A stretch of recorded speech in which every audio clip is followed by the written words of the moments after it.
गरीब किसान की कहानी। बहुत समय पहले की बात है। एक छोटे से गांव में रामू नाम का एक गरीब किसान रहता था। रामू बहुत मेहनती और ईमानदार था। उसकी एक छोटी सी जमीन थी जिस पर वो खेती किया करता था।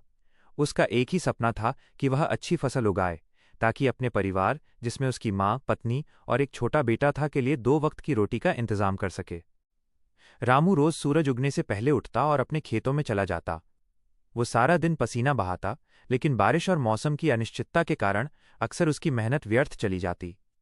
खेतों में पर्याप्त पानी नहीं होने या कभी सूखे तो कभी अतिवृष्टि, बहुत ज्यादा बारिश के कारण उसकी फसलें नष्ट हो जाती थीं। एक साल गांव में बारिश बहुत कम हुई। रामू ने जैसे तैसे बीज बोए, लेकिन बारिश के अभाव में फसलें सूखने लगीं। उसकी सारी उम्मीदें टूटने लगीं। अपनी खेती के लिए उसने गांव के साहूकार से कुछ कर्ज लिया हुआ था, जिसे चुकाना अब उसके लिए बहुत मुश्किल हो रहा था। साहूकार ने उसे कर्ज चुकाने के लिए धमकाया और उसकी जमीन हड़पने की कोशिश भी की। रामू बहुत निराश हो गया, लेकिन उसने हिम्मत नहीं हारी। याद रखें, जीवन में संघर्ष और कठिनाइयां आती जाती रहती हैं, लेकिन हमें मेहनत और ईमानदारी का रास्ता नहीं छोड़ना चाहिए।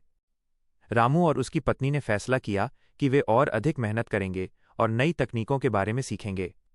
उन्होंने गांव के बुजुर्गों से सलाह ली और सूखे का सामना करने वाली फसलों की किस्मों के बारे में जाना। अगले साल रामू ने दोगुनी मेहनत की। उसने कुआं खोदने की कोशिश की और गांव के अन्य किसानों के साथ मिलकर एक पानी बचाने का छोटा सा बांध बनाने का प्रयास किया। उस साल उसकी मेहनत और सूझबूझ रंग लाई। भले ही बारिश कम हुई, लेकिन रामू ने सही फसल बोई और पानी बचाने के उपायों से अपनी फसल को बचा लिया। फसल बहुत अच्छी हुई और उसे बाजार में अच्छा दाम मिला। रामू ने सबसे पहले साहूकार का कर्ज चुकाया और थोड़ी जमीन भी खरीदी। वो अब भी गरीब था, लेकिन उसकी ईमानदारी, मेहनत और हार न मानने वाले स्वभाव ने उसे उस मुश्किल से निकाल दिया था।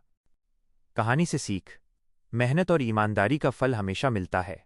मुश्किलें आने पर हमें हिम्मत नहीं हारनी चाहिए। सूझबूझ और सही योजना से बड़ी समस्या का हल निकाला जा सकता है।